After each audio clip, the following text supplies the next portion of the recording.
Baguio City! Good evening once again! Narinig nyo na ang mga nauna naming inihandog sa inyo. Ang susunod ko ng mga awitin ay may pamagat na Sierra Madre,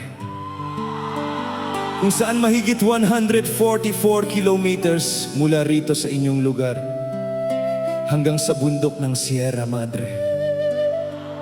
Mula pa rin sa mga likhang awit ni The Blind Composer, narito na at inyong pakinggan. Sierra Madre kanyang nilikha.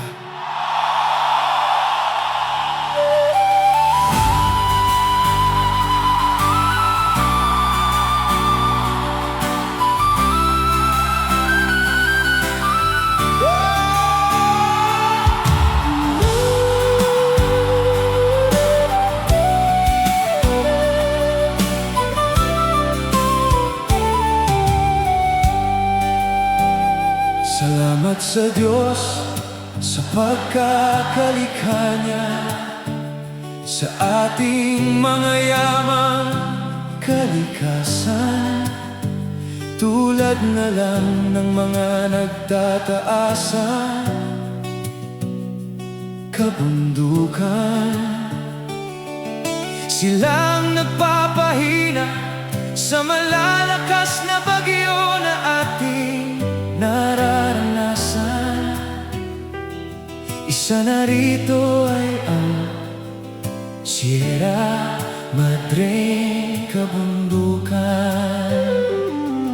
Halimbawa na lang ay ang Super Typhoon Uwan, na sa sobrang lakas nito ay ating kinatakutan. Nang sa Sierra Madre siya'y bumangga, kalakasan niya'y naging mahina, kaya't marami ang natuwa dahil hindi na gaanong naming sala.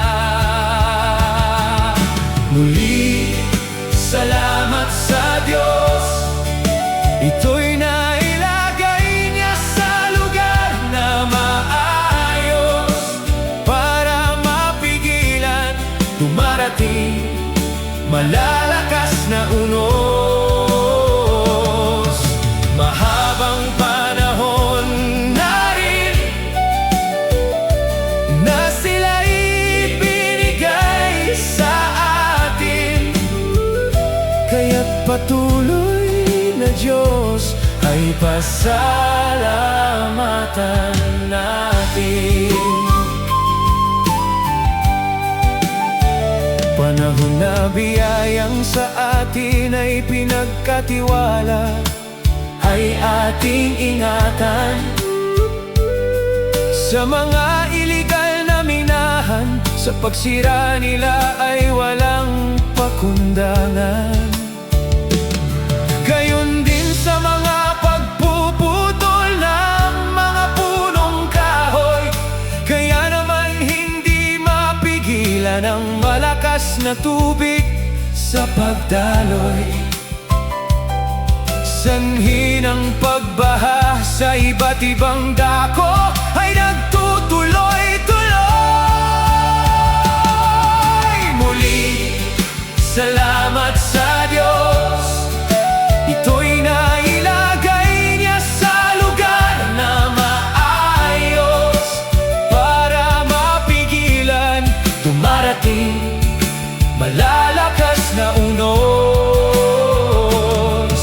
Mahabang panahon na rin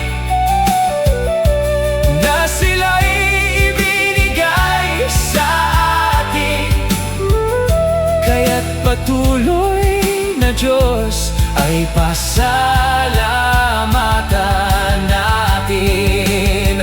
Ang malungkot lang ang iba nating mga kabundukan ay tuluyan ang nilapastangan, kaya't naging anyo nito ay isa ng kapatagan.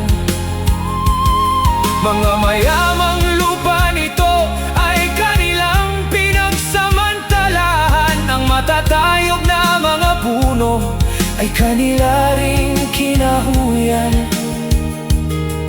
Kaya naman kawawang mga ibon ay wala nang nadadapuan. At di na sanang pigilan mga ginagawa nila sa ating kalikasan, na sa atin ay bigay ng Diyos, na sa atin ay lumalang. Huwag nating pagsawaan na siya'y ating pasalamatan, pagkat pagkanya itong binawi ay ating pagsisihan. Muli, salamat sa Diyos, ito'y nailagay niya sa lugar na maayos, para mapigilan dumarating malalakas na unos. Mahabang panahon na rin na sila'y ibinigay sa atin, kaya't patuloy na Diyos ay pasalamatan natin. Ingatan natin ang ating kalikasan. Maraming salamat po, Baguio City!